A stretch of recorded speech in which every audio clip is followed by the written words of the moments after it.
Bienvenue sur notre chaîne dédiée au génie civil. Apprenez les bases de la conception des structures. Découvrez les dernières innovations et informations du domaine. Explorez les techniques d'excellence et maîtrisez les principales étapes des projets de construction, de la planification à l'exploitation. Abonnez-vous à notre chaîne, appuyez sur le bouton « J'aime » et laissez vos commentaires.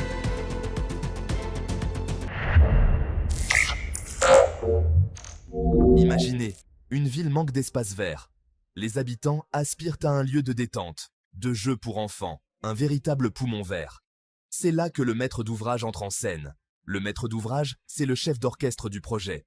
Il a une idée, un besoin pour sa commune, son entreprise ou son association. Par exemple, la mairie de notre ville souhaite créer un nouveau parc. Ce besoin, c'est la toute première étape. Il doit être clair et précis. Quel est l'objectif final ? Le maître d'ouvrage va donc formaliser son besoin. Il va le coucher sur papier en détaillant ce qu'il souhaite réaliser. C'est le point de départ de l'aventure. Avant de se lancer, il est primordial de bien préparer le terrain. Le maître d'ouvrage doit évaluer les ressources à sa disposition. De quel budget dispose-t-il pour ce projet ? A-t-il des terrains constructibles ? Autant de questions cruciales auxquelles il doit répondre. Ensuite, il doit choisir le montage du projet. Va-t-il tout financer lui-même ou va-t-il s'associer à des partenaires ? Par exemple, pour le parc, la mairie peut décider de financer une partie et de solliciter des subventions auprès de la région ou de l'Europe.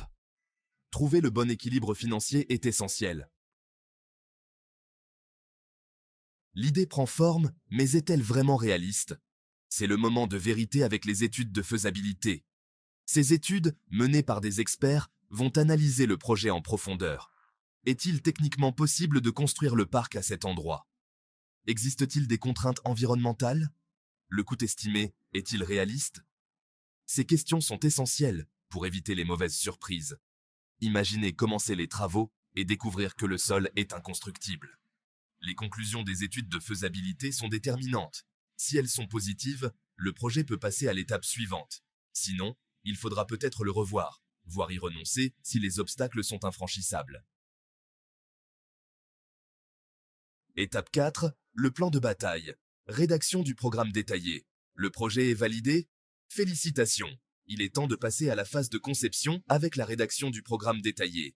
Ce document, c'est la feuille de route du projet. Il décrit avec précision les objectifs, les besoins, les contraintes et les moyens mis en œuvre. C'est un peu comme un cahier des charges très complet. On y trouve le calendrier prévisionnel, l'estimation du coût final et les choix techniques retenus. Le programme détaillé est essentiel pour la suite, car il servira de base au choix des entreprises qui réaliseront les travaux. Étape 5.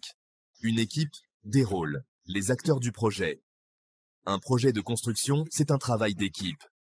Différents acteurs interviennent, chacun avec son rôle et ses responsabilités. Le maître d'ouvrage, on le connaît déjà. C'est le chef d'orchestre. Il est épaulé par l'assistant à maîtrise d'ouvrage, un expert qui le conseille et l'aide à piloter le projet. Ensuite, il y a le maître d'œuvre. C'est lui qui conçoit le projet et dirige les travaux. Il est souvent architecte ou ingénieur. Pour des missions spécifiques, comme les études de sol ou la structure du bâtiment, le maître d'œuvre s'entoure de bureaux d'études techniques. Enfin, il y a les entreprises qui réalisent les travaux. Maçons, électriciens, plombiers, chacun apporte sa pierre à l'édifice. Étape 6. Conclusion. Un travail d'équipe pour un objectif commun. Concevoir et réaliser un projet, c'est comme assembler un puzzle géant. Il faut réunir les bonnes pièces, au bon moment, avec les bonnes personnes. De l'idée initiale du maître d'ouvrage à la livraison finale, chaque étape est importante. La réussite d'un projet repose sur une collaboration étroite entre tous les acteurs. Et n'oublions pas l'objectif final, répondre à un besoin, améliorer le quotidien et construire un avenir meilleur. C'est ce qui donne tout son sens au travail de chacun. C'est ce